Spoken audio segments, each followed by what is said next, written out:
Hello बच्चों, पिछले video में हम लोग वर्ण विचार पढ़ रहे थे। आज उसी को कंटिन्यू करते हुए आगे बढ़ते हैं। पिछले वीडियो में हमने थोड़ा सा रिवीजन कर देते हैं, पुनरावृत्ति कर देती हूँ। वर्ण किसे कहते हैं, वर्णमाला बताए थे। और वर्ण कितने प्रकार के होते हैं, स्वर वर्ण और व्यंजन वर्ण। स्वर वर्ण किसे कहते हैं, स्वर वर्ण के उच्चारण में दूसरे वर्ण की सहायता नहीं लेनी पड़ती है, यानी ये मुख से अपने आप स्वतः निकल जाता है, बिना किसी अवरोध का, बिना किसी रुकावट के ये वर्ण हमारे मुख से निकल जाता है। लेकिन बताए थे कि व्यंजन वर्ण के उच्चारण में दूसरे वर्ण की सहायता लेनी पड़ती है। स्वर वर्ण के छोटे रूप को मात्रा कहते हैं। स्वर वर्ण 3 प्रकार के होते हैं। स्वर वर्ण 3 प्रकार के होते हैं, हर्ष स्वर, दीर्घ स्वर और प्लुत स्वर।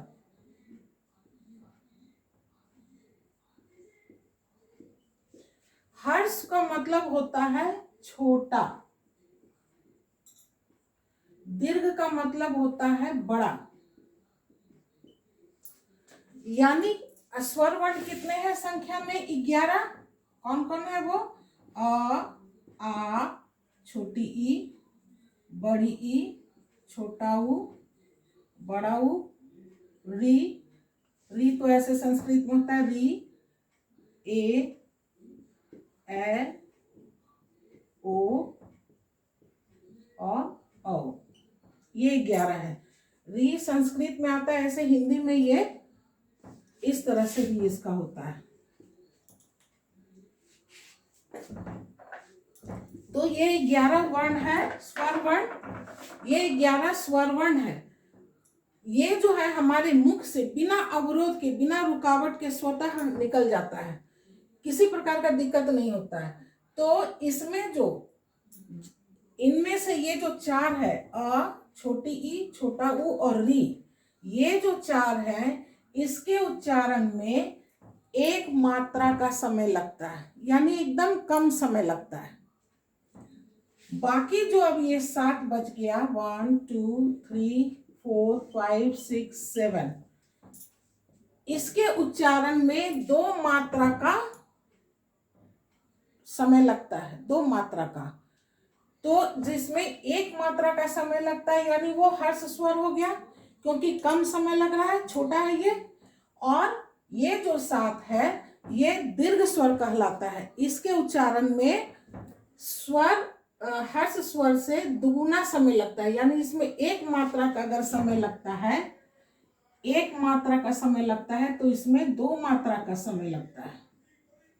ये संख्या में 4 है और ये संख्या में 7 है।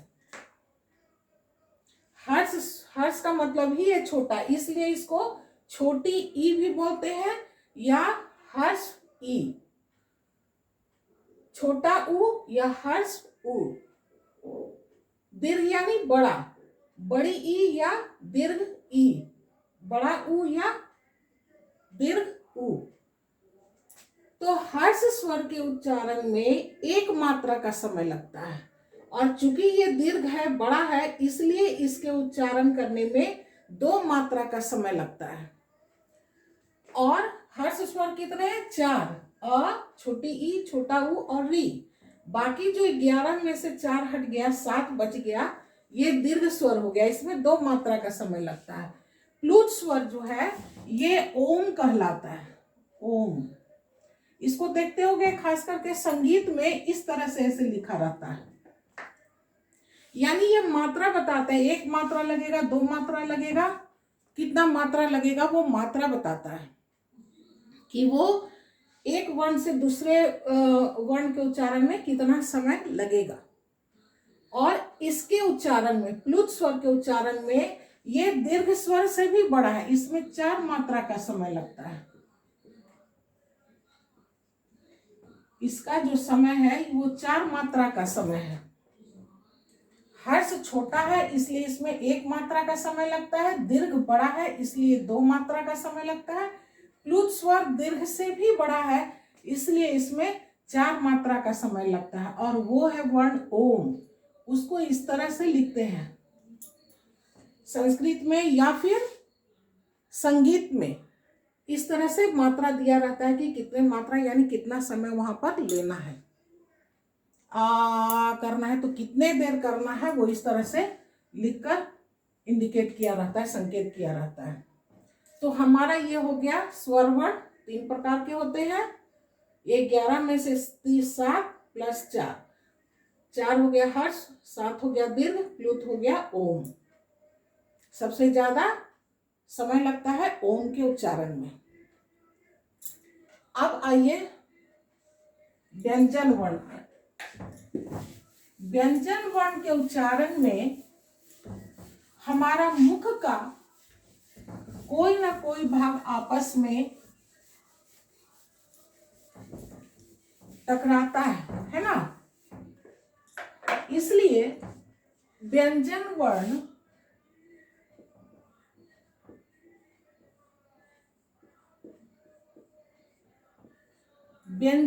के उच्चारण में स्वर वर्ण की सहायता लेनी पड़ती है। भाषा में हम बताए थे, भाषा की परिभाषा में कि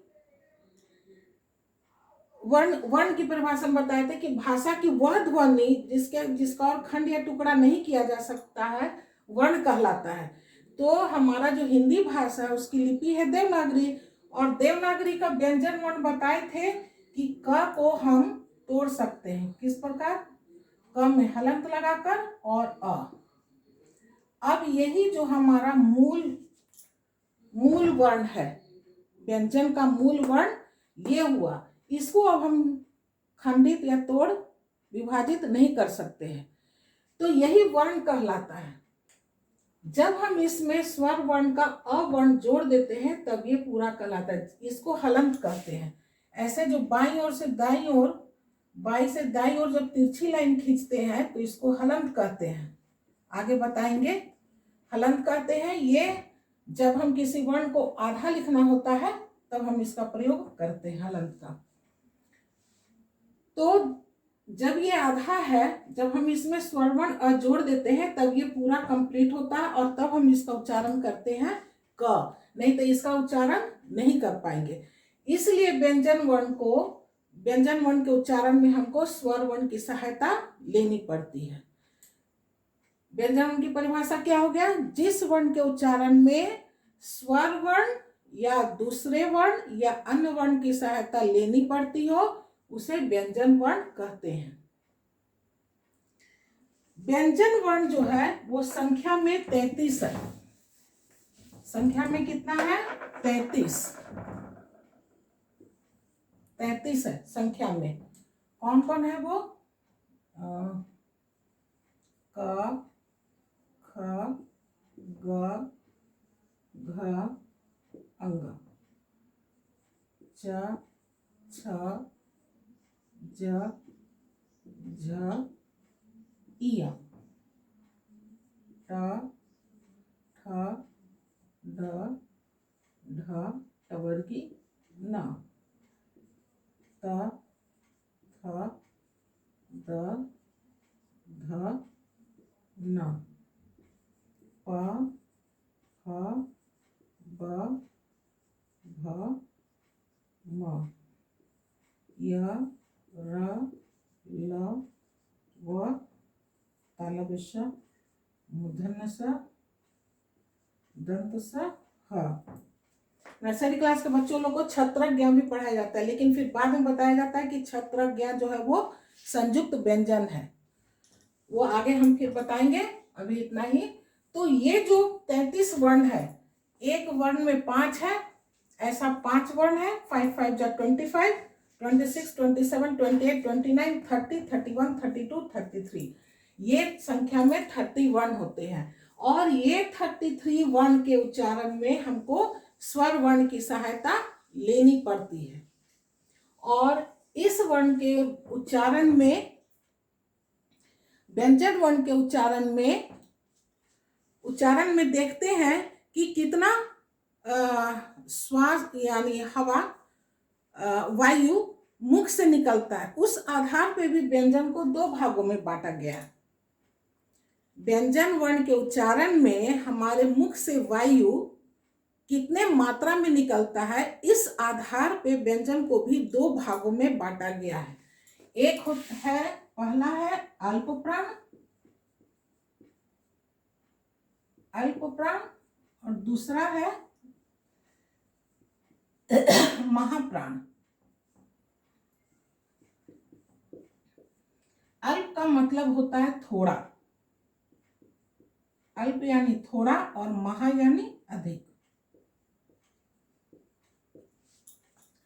तो अल्प प्राण, प्राण जिसमें सांस होगा, इसलिए प्राण नाम दिया गया है। कितना श्वास? अल्प यानी थोड़ा। व्यंजन वर्ण के जिस वर्ण के उच्चारण में मुख से थोड़ा वायु निकलता है, हवा निकलता है, उसको कहते हैं अल्प प्राण। वो कौन कौन सा है? हर वर्ण का पहला, तीसरा और पांचवा। पहला, तीसरा और पांचवा वर्ण के उच्चारण में हमारे मुख से वायु जो है, हवा, वो थोड़ी मात्रा में निकलता है, इसलिए इस आधार पे इसको दो भागों में बांटा गया, अल्प प्राण और महाप्राण।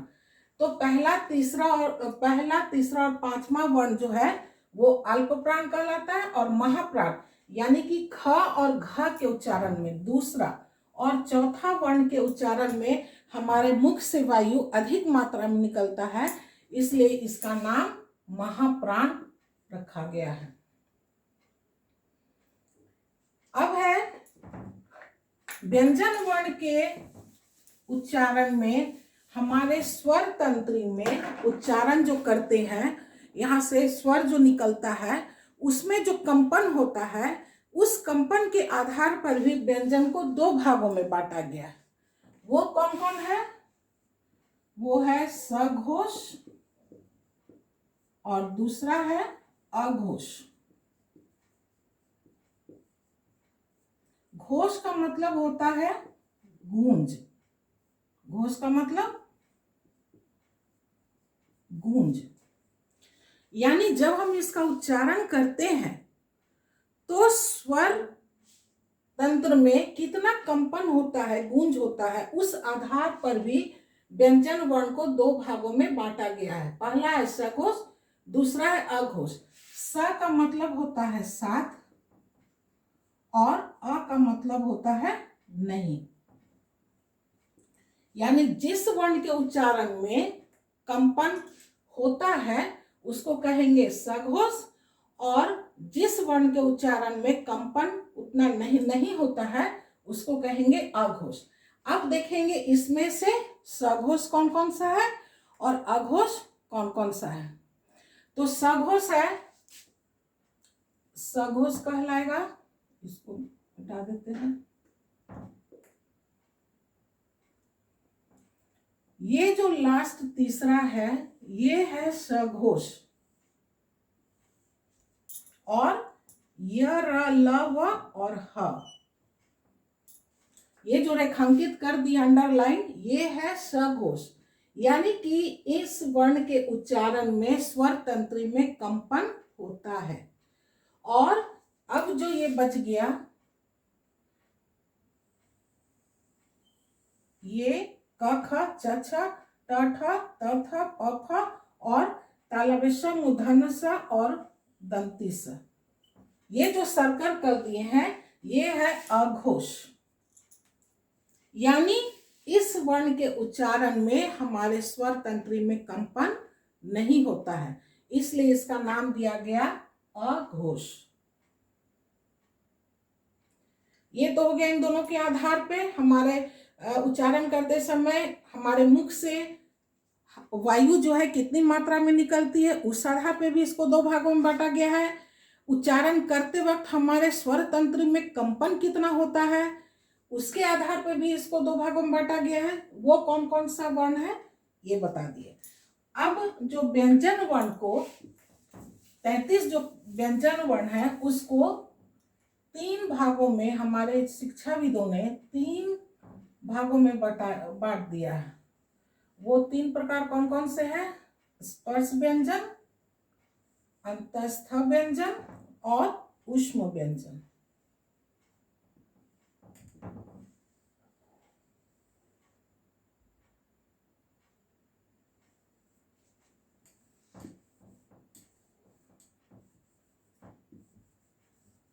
तीन भागों में बांटा गया है। कौन कौन? स्पर्श व्यंजन,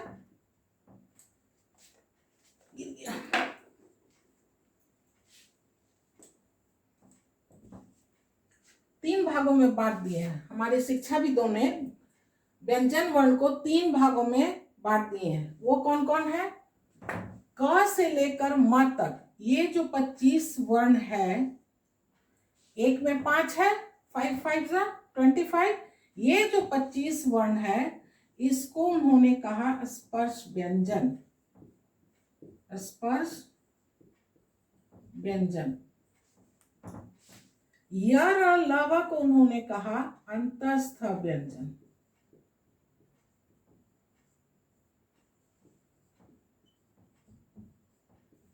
और तालव्य मूर्धन्य स दंस ह को ऊष्म व्यंजन।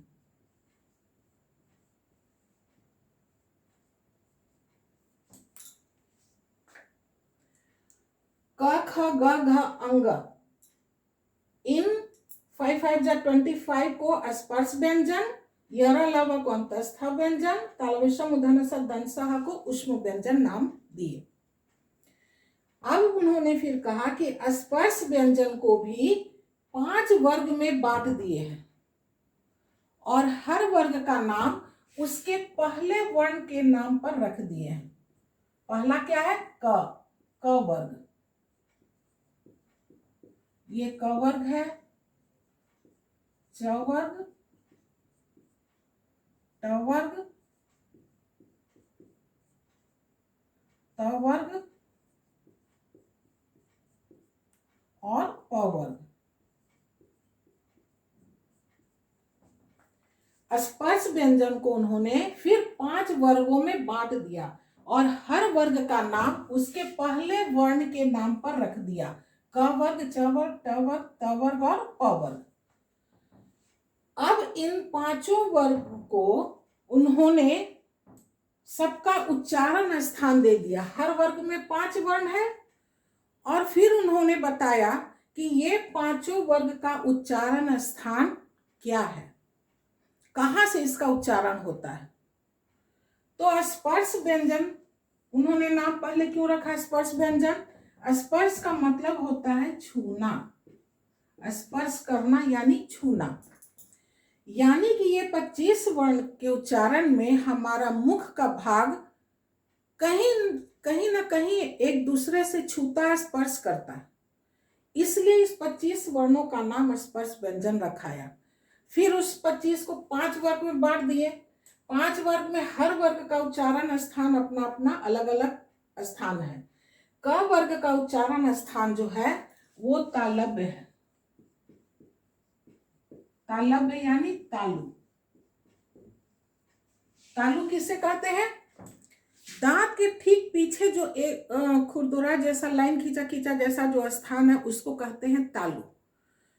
सॉरी, क वर्ग का उच्चारण स्थान जो है वो कंठ से है। हम लोग कंठ जो है वो थोड़ा सा ऊपर उठकर स्पर्श करता है, फिर नीचे आ जाता है। क ख ग घ अंग। तो इसका उच्चारण स्थान, वेरी सॉरी, तालव्य नहीं होगा, ये है कंठ या कंठ कहो। कंठ से इसका उच्चारण स्थान कंठ है। कंठ या ऐसे भी लिख सकते हैं।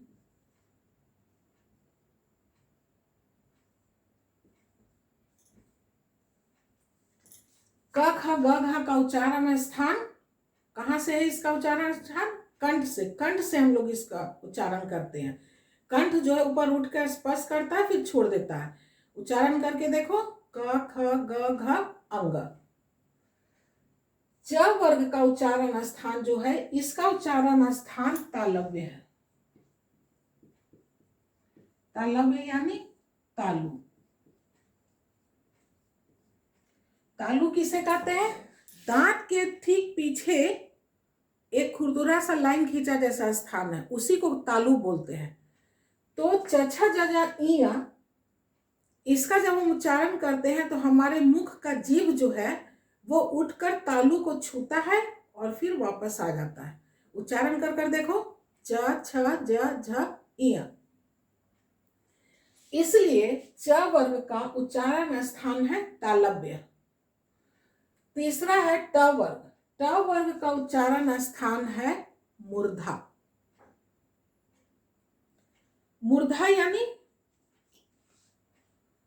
मूर्धा किसको कहते हैं? तालव्य के पीछे वाले स्थान को। यानी कि इसके ट वर्ग का जो उच्चारण करते हैं ट ठ ड ढ न, इसके उच्चारण में जीभ जो है वो उठकर पीछे मुड़कर, थोड़ा तालु से पीछे मुड़कर उस भाग को टच करता है, मूर्धा को, उस स्थान को बोलते हैं मूर्धा, है ना। इसका मूर्धा ट ठ ड ढ न, देखोगे जीभ उठ कर पीछे जाता है और तब छूता है तालु के पीछे वाले स्थान को। त थ द ध न, त थ द ध न के उच्चारण में क्या है?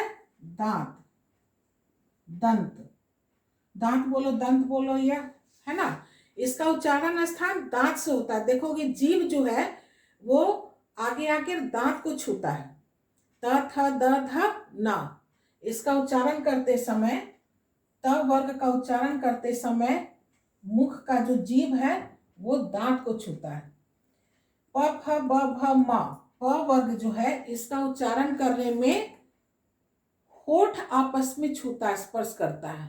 प फ ब भ म, इसका उच्चारण स्थान होठ हो गया।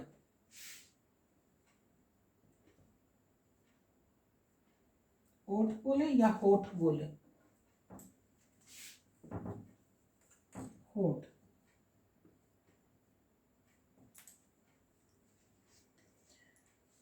इसका उच्चारण स्थान होठ है, यानी दोनों होठ हमारा स्पर्श करता है, छूता है।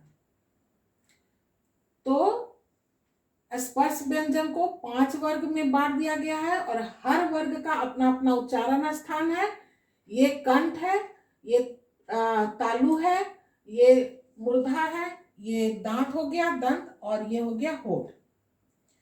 यार अलावा को उन्होंने नाम दिया अंतस्थ व्यंजन। अंतस्थ व्यंजन, अंत यानी आधा, यानी कि हमारा जीभ जो है वो उठकर स्पर्श तो करता है, लेकिन जितना स्पर्श में जीभ हमारा पूरा पूरा छूता है उतना इसके उच्चारण में, यार अलावा में उतना नहीं छूता है। जीभ उठकर स्पर्श करता है और तुरंत छोड़ देता है, इसलिए इसका नाम पड़ गया अंतस्थ व्यंजन। य र ल व, ये 4 वर्ण।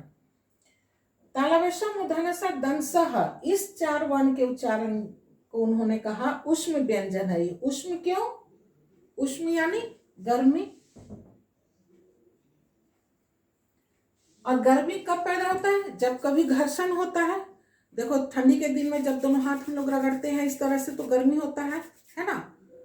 तो जहां घर्षण होगा वहीं गर्मी पैदा होगा, उष्मा पैदा होगा। यानी कि तालव्य मूर्धन्य दंस और ह के उच्चारण में हमारा मुख का भाग कहीं ना कहीं आपस में एक दूसरे से घर्षण करता है, रगड़ खाता है, जिसके कारण उष्मा पैदा होता है। अब इतना उष्मा पैदा नहीं होता है कि उसमें हम लोग रोटी सेक ले या फिर हाथ सेक ले, लेकिन उष्मा तो जरूर पैदा होता है। तभी हमारे शिक्षाविदों ने इसका नाम उष्म व्यंजन रखा। तो तालव्य मूर्धन्य दंसः, ये जो है 4 वर्ण, इस चारों वर्ण के उच्चारण में हमारा मुख का भाग कहीं ना कहीं आपस में रगड़ खाता है, घर्षण करता है, और उस घर्षण से गर्मी पैदा होता है। इसलिए इन चारों वर्णों का नाम उन्होंने रखा उष्म व्यंजन। आज बस इतना ही, फिर नेक्स्ट वीडियो में इसके आगे फिर बताएंगे। तब तक के लिए बाय।